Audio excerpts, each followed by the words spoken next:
வணக்கம். இது குளோபல் தமிழ் ப்ராஜெக்ட்ஸுடைய யூடியூப் சேனல். ஈரான் யுத்தம் இலங்கை அரசியலில் எவ்வாறான தாக்கத்தை ஏற்படுத்தியுள்ளது? இலங்கையின் எதிர்காலம் என்ன? இலங்கையின் நடுநிலைத்தன்மை என்ற கோட்பாடு சர்வதேச நாடுகளால் ஏற்றுக்கொள்ளப்பட்டுள்ளனவா? உண்மையிலேயே அமெரிக்க ஜனாதிபதி டொனால்ட் ட்ரம்ப் ஈரான் மீது தாக்குதல் நடத்தி பல்வேறு சேதங்களை ஏற்படுத்தி, அழிவுகளை ஏற்படுத்தி, உலக பொருளாதாரத்தையே கேள்விக்குறியாக்கி, ஒட்டுமொத்த உலக நாடுகளையும் பாதிப்படைய செய்கின்ற ஒரு போரை தொடர்ந்து நடத்தி கொண்டிருக்கின்றார். இந்த போர் ஆரம்பிப்பதற்கு முன்னர் கடந்த வருடம் வெள்ள மாளிகையில் நடைபெற்ற கூட்டம் ஒன்றில் உக்ரைன் அதிபர் ஜெலஸ்டி, நீங்கள் மூன்றாம் உலகப் போரை விரும்புகின்றீர்களா என்ற கேள்வியை அமெரிக்க அதிபரிடம் நேரடியாக கேட்டார். ஆனால் அந்த காலப்பகுதியில் ட்ரம்ப் நோபல் பரிசுக்கு போட்டி எடுத்துக்கொண்டு அந்த பரிசை எதிர்பார்த்து கொண்டிருந்த காலம். உண்மையிலேயே அந்த பரிசு அவருக்கு கிடைக்கல, அவர் அவமதிக்கப்பட்டுள்ளார். அதன் பின்னர் இஸ்ரேலுக்கு ஆயுத உதவிகளை கொடுத்து காசாவில் பல்லாயிரக்கணக்கான மக்களை கொலை செய்தது. அதே நேரம் ஈரான் மீதான வலிந்த தாக்குதலை ஆரம்பித்து வளைகுடா நாடு முழுவதும் யுத்தத்தை ஆரம்பித்து உலக பொருளாதாரத்தையை கேள்விக்குறியாக்கிய நிலையை ஏற்படுத்தியுமே யுத்தத்தை தொடர்ந்து நடத்துகின்றன. இது போன்ற நிகழ்வுகள் எதிர்காலத்தில் இந்த பிரதேசத்தில் தொடர்ச்சியான போர் பதற்றம் நிலவுவதற்கான வாய்ப்பை ஏற்படுத்தியுள்ளதுடன் இந்த போர் தொடர்ந்து பல நாடுகளும் உள்ளிக்கப்படுகின்ற நிலையில் மூன்றாம் உலக போராக மாறுகின்ற அபாயத்தையும் ஏற்படுத்தும். இதில் இலங்கையின் நிலப்பாடு உண்மையிலேயே ஒரு நடுநிலைத்தன்மையை பேணுகின்ற நாடு என்ற அடிப்படையில் நாங்கள் எந்த நாட்டுக்கும் உதவி செய்யலை, எதுவுமே செய்யலைன்னு இலங்கை அரசாங்கம் சொல்லுது. ஆனால் உண்மையாக இல்லை. இலங்கையை பொறுத்தவரையில் ஏதோ ஒரு பக்கத்தில் தான் உதவிகளை பெற்றுக்கொள்ள வேண்டிய நிலையில் இலங்கை இருக்குது. இலங்கைன்ற அமைவிடம் ஒரு முக்கியமான அமைவிடம். அந்த அமைவிடம் காரணமாக அண்மையில் கூட ஈரான் கப்பல் மீது அமெரிக்கா இலங்கை கடல் பகுதிக்குள்ளே நுழைஞ்சு தாக்குதல் நடத்தினாலும் நாங்கள் எதுவுமே கேட்க முடியாத நிலையில் இருக்கிற ஒரு பரிதாபகரமான நாடாக மாறியிருக்கிறோம். இந்த நிலையில் கடந்த நல்லாட்சி அரசாங்கத்தின் காலத்தில் கம்மாந்தோட துறைமுகம் 99 வருஷ குத்தகைக்கு சீன அரசாங்கத்துக்கு கொடுக்கப்பட்டிருக்கு. ஆனால் இது வணிக துறைமுகம் என்று சொல்லி பேசப்பட்டாலும் அல்லது சொல்லப்பட்டாலும் அது உண்மையிலே வணிக துறைமுகமா என்ற கேள்வி இந்தியாவுக்கு ஏற்பட்டிருக்குது. அண்மையில் இலங்கையில் நடந்த நிகழ்வு ஒன்றில் இந்திய வெளிவிவகாரத்துறை அமைச்சர் கலந்து கொண்டு பேசிக்கல அவர் சொல்லியிருக்கிறார், உலகத்தில் இருக்கிற முக்கியமான சில இராணுவ தளங்களோட ஒப்பிட்டு கம்பந்தோட துறைமுகத்தையும் பேசியிருக்கிறார். ஆனால் அந்த கூட்டத்தில் பக்கத்தில் இருந்திருக்கிறார் எங்கள் வெளிவிவகார அமைச்சர். ஆனால் அது சம்பந்தமாக அவர் அப்பவும் எதுவும் சொல்ல இல்லை, அதுக்கப்புறம் எதுவும் சொல்ல இல்லை. அது அப்படியே ஒரு பேசுபொருளாக இருக்குது. ஆனால் உண்மையிலேயே சீனாண்ட கையில் கம்பந்தோட துறைமுகம் இருக்குது. இன்றைக்கு இந்தியாண்ட கட்டுப்பாட்டில் திருவண்ணாமலை துறைமுகம் இருக்குது. வடகிழக்கு முழுமையாக கண்காணிக்கப்பட்ட கடல் பரப்பாக இருக்குது. தெற்கு பகுதியும் கண்காணிக்கப்பட்ட கடல் பரப்பாக இருக்குது. இந்த இடத்துல ஒரு போர் அபாயம் ஒன்று அல்லது உலக போர் அபாயம் ஒன்று வரைக்கல இலங்கை எவ்வாறான தாக்கத்தை ஏற்படுத்தும் என்பதை நான் சொல்ல வேண்டிய அவசியம் இல்லை.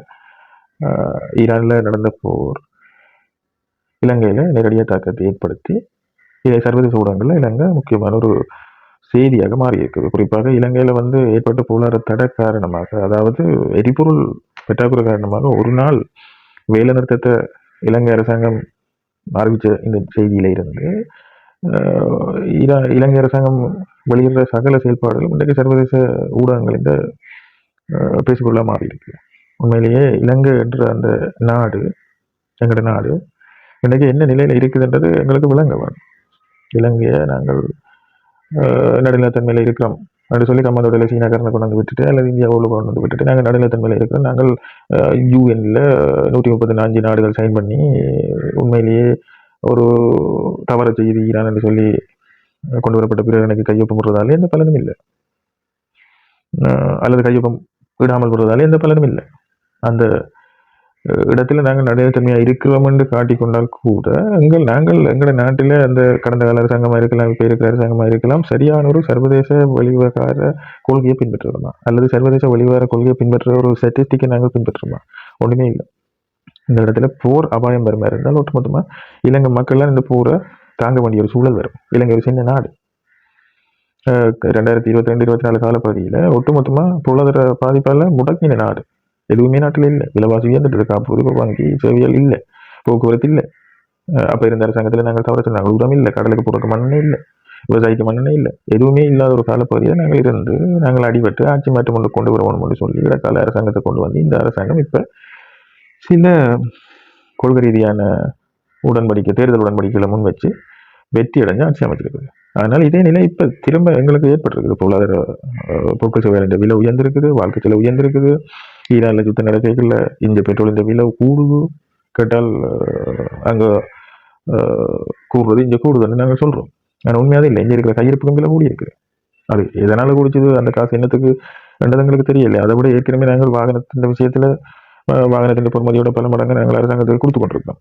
வரி என்ற ரீதியில். ஆனால் திரும்ப திரும்ப உலக வங்கிட்ட இருந்து நாங்கள் கடனை வாங்கி கொண்டிருக்கோம். இந்த கடனை வந்து யார் வாங்கினோம், யார் அனுபவிக்கணும், எங்கே போயிடும், வெளிநாட்டுக்கு போயிடும், என்ன செய்யணும், அது எல்லாம் இங்கே கேள்வி இல்லை. அந்த கடனுக்குரிய வட்டியை முதலும் யார் கட்டுறன்றதான் இங்கே விஷயம். ஒவ்வொரு அரசாங்கம் ஒவ்வொரு தவறும், அது வெளிவார கொள்கைன்ற தவறாக இருக்கலாம், பொருளாதார நிதி பங்களிப்பின் தவறாக இருக்கலாம், பொருளாதார கொள்கைகளின் தவறாக இருக்கலாம், அல்லது எதுவாக இருந்தாலும் ஒட்டுமொத்தமாக பாதிக்கப்படுறது வந்து இலங்கை மக்கள். நாங்கள் ஒவ்வொரு தடவை போல கடனோட இருக்கிறோம்ன்றதை அரசாங்கத்தில் இருக்கிறார்கள் உண்மையை எங்களுக்கு சொல்ல இல்லைன்னாலும் விளங்கிக் கொள்ள வேண்டும். நான் அரசாங்கத்தில் இருக்கிற நான் செலவழிக்கையில் அவ்வளவு செலவழிக்கிறேன். சனத்தின் சிலையில் அவ்வளவு சுமையை சுமத்துறது. 25,000 ரூபாய் காசு தண்ணி வந்தோட தந்த பிறகு நாங்கள் அந்த 25,000 ரூபாய் காசுல நாங்கள் எங்களை டெவலப் பண்ணி இல்லாது. இந்த இடத்துல இப்போ எங்களை சுற்றி யுத்தம் அது இருக்குது. யுத்தம் ஏற்கனவே எங்களுக்கு புதுசு இல்லை. சில தலைமுறை தாண்டியும் அனுபவிச்சு கொண்டிருக்கிற இந்த வேதனையை திரும்பவும் எங்கள் நாட்டுக்கு வருமா? நேற்று ஜனாதிபதி அனுரகுமார திசாநாயக்க பாராளுமன்றத்தில் சொல்றார், ஈரான் கப்பல் கட்ட கேட்டது 2 கப்பல். கொஞ்ச நேரத்தாலே அமெரிக்கா கேட்டது 2 போர் யுத்த விமானம். 2ஐ நாங்கள் மறுத்துட்டோம். எங்களுக்கு மறுக்கிறதுக்கு என்ன உரிமை இருக்குது? இறமுள்ள நாடு. நாங்கள் இறமுள்ள நாட்டுக்குரிய சரியான ஒரு ஸ்டேட்டிஸ்டிக்கை பின்பற்றமா இல்லை. எங்கள்கிட்ட பலம் இருக்கா? இல்லை. எங்களுக்கு எங்களோட இடங்கள் அவங்களுக்கு தேவைன்னு சொன்னா அவங்கள்ட்ட காசு வாங்கி கொண்டு நாங்கள் விற்கிறதுக்கு தான் தயாராக இருக்கோம். சில புரிந்துணர்வு உடன்படிக்கைகள் MOUக்கள் என்னத்துக்கு முடிச்சதுன்னு சொல்லி கையொப்பம் வச்ச ஆக்களுக்கே தெரியாது. அதுக்குள்ள இருக்கிற சரத்துகள் என்னன்னு தெரியாது. உதாரணத்துக்கு கடற்சார் ஒப்பந்தங்கள் என்னத்துக்கு செய்யற மட்டும் எங்களுக்கு விளங்க இல்லை. பாராளுமன்றத்தில் தெளிவில்லை. இந்த இடத்துல அதை நாங்கள் இப்ப நிராகரிச்சிட்டோம். அது உண்மையிலேயே வரவேற்கக்கூடிய ஒரு விஷயம் அரசாங்கம் செய்தது. ஆனால் எங்கிட்ட சொல்ல கேட்காமத்தான் அடிச்சுக்கிறாங்க ஈரான் கப்பலுக்கு. இந்த இடத்துல அரசாங்கத்தின் கேள்வி எந்த அளவுக்கு அரசாங்கம் இப்ப சொன்ன பதில் எந்த அளவுக்கு அமெரிக்கா ஏற்றுக்கொள்ளும்ன்றது கேள்விக்குறி. கமாந்தோட துறைமுகத்தில் சீனா நிற்கல, அது பொருளாதார துறைமுகமோ அல்லது மற்ற துறைமுகமோ வணிக துறைமுகமோ இராணுவ துறைமுகமோ அதெல்லாம் முக்கியம். இப்போ 2 வரைக்கும் அது அந்த நாடு பயன்படுத்துறதுக்கு 99 வரிய உரிமையை நாங்கள் கொடுத்துருக்கோம். சர்வதேச கொள்கைகள், வெளி விவகார அமைச்சின் நடவடிக்கைகள் இந்த இடத்துல தெளிவாக இருக்கான்றதை நாங்கள் ஒரு மீள் பரிசீலனை செய்யணும். இந்தியாண்ட நிலப்பாடு மிக மோசமாக இருக்குது. இந்தியா வந்து இலங்கை விடயத்தில் இலங்கையை செய்த சில செயல்பாடுகளை சர்வதேச இராணுவ தளங்களோடு ஒப்பிட்டு கதைக்கிறது, சர்வதேச இராணுவ துறைமுகங்கள் சர்வதேசத்தில் நடக்கிற விஷயங்களோடு ஒப்பிட்டு கதைக்கிறது. இந்த 3ஆம் உலகப் போர் ஒன்று வந்தால் இலங்கையை அதுக்குள்ள இழுத்து கொண்டு விடுறதுக்கு சமனான ஒன்று. இந்த இடத்துல நாங்கள் நடுநிலை தனியாக இருக்கிறோம் அல்லது நாங்கள் நடுநிலையான ஆக்கள் தான் என்று சொல்றது எந்த அளவுக்கு ஏற்றுக்கொள்ளக்கூடிய விஷயம் என்றது நான் தெரியல. தொடர்ந்து பார்ப்போம். இந்த விடயங்கள் தொடர்பாக தொடர்ந்து ஆய்வு செய்வோம்.